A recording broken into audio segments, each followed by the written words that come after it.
446 میں آ کر شیعوں کی حکومت کو ختم کیا طغرل بیگ سلجوقی نے۔ سلجوق مسلمان ہوئے تھے محمود غزنوی کے دور میں، سلجوق ان کے بڑے کا نام تھا۔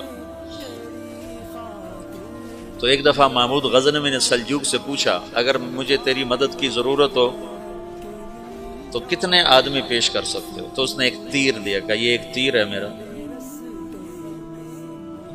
کسی کو یہ تیر بھیج کر میرے علاقے میں بھیج دو تو چند گھنٹوں میں 1,00,000 تلواریں تیرا پہرا دینے کے لیے تیار ہوں، میرے پاس اتنی طاقت ہے۔ تو یہ سلجوق کی نسل میں تھا طغرل بیگ۔ اللہ تعالیٰ نے جب عرب زوال کا شکار ہو گئے اور ضعف کا شکار ہو گئے، جیسے بڑھاپے کا کوئی علاج نہیں، جب قوموں پہ زوال آتا ہے تو اس کا بھی کوئی علاج نہیں، پھر اور قوم کو جگہ ملتی ہے۔ جیسے بڑھاپا ایک فرد پہ آتا ہے، ایسے بڑھاپا قوم پہ آتا ہے۔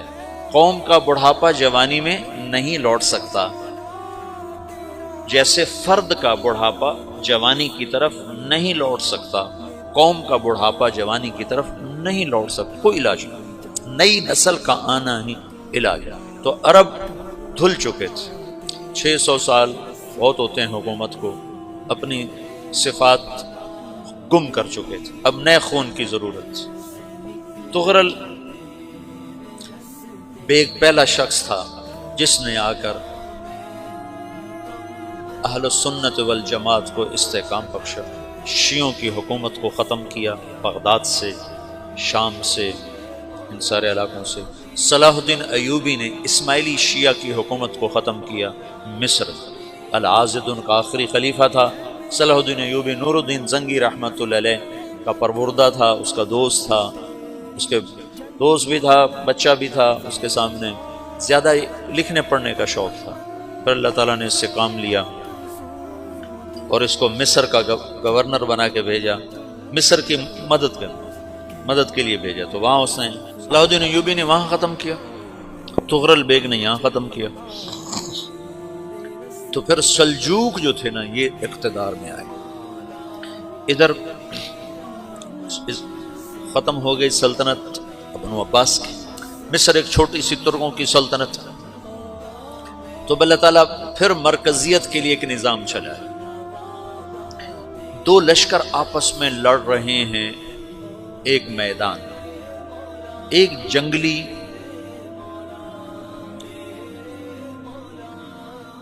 بدوؤں کا قافلہ، جنگل کے لوگ اپنے قبیلے کو لے کر، ایک جنگلی قبیلہ اپنے سردار کے ساتھ نقل مکانی کر رہا ہے ایک جگہ سے دوسری جگہ۔ اللہ کا نظام کہ یہ لوگ چلتے چلتے چلتے اس وادی میں پہنچ گئے جہاں جنگ ہو رہی ہے، دو لشکر آپس میں لڑ رہے ہیں۔ جب یہ وہاں پہنچتے ہیں تو ایک لشکر کے قدم اکھڑ رہے ہیں اور دوسرا غالب آ رہا ہے۔ ان کو نہیں پتا شکست کھانے والے کون ہیں اور فتح پانے والے کون، ان کو نہیں پتا۔ اس جنگلی قبیلے کے سردار کا نام بھی طغرل ہے، طغرل۔ تو یہ سردار کہتا ہے جو شکست کھا رہے ہیں ان کی مدد کرو، کچھ پتہ نہیں کون ہے، کہتا جو شکست کھا رہے ہیں ان کی مدد کرو۔ تو 400 وحشی جنگلیوں نے فاتح لشکر کے پیچھے حملہ کر دیا۔ تو ایک کافی ہوتا تھا، 400 دوڑ جب تلواریں پڑیں تو چند لمحوں میں نقشہ بدل گیا، بھاگنے والے جم گئے اور جمنے والے بھاگ پڑے۔ جب جنگ ختم ہوئی تو شکست خوردہ لشکر کے بادشاہ نے ان کو بلایا، اسے پوچھتا ہے مجھے جانتے ہو میں کون ہوں؟ کہا نہیں۔ کہا تو تم نے میری مدد کیوں کی؟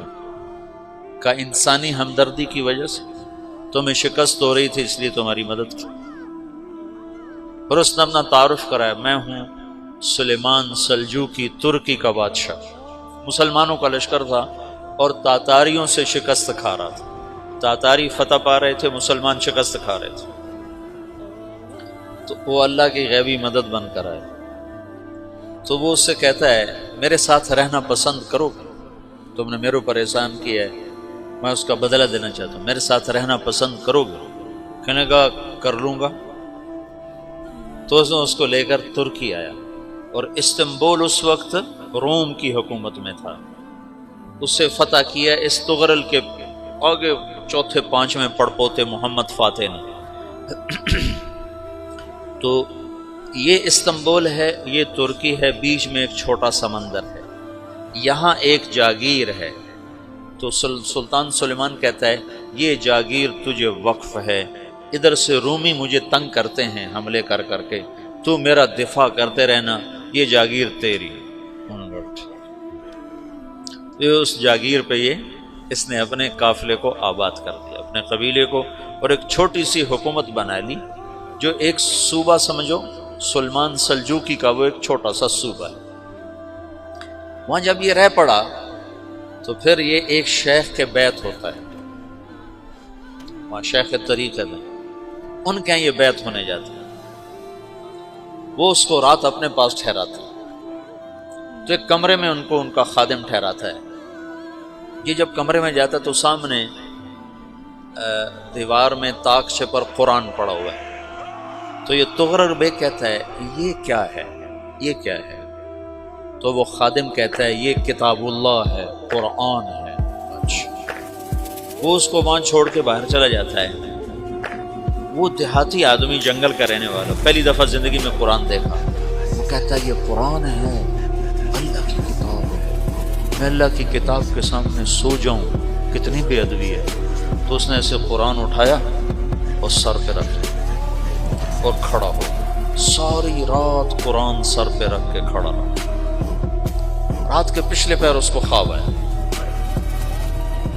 کھڑے کھڑے اس نے دیکھا کہ اس کی پشت سے ایک چاند نکلا اور شیخ کی بیٹی کے سینے میں جا کے اتر گیا۔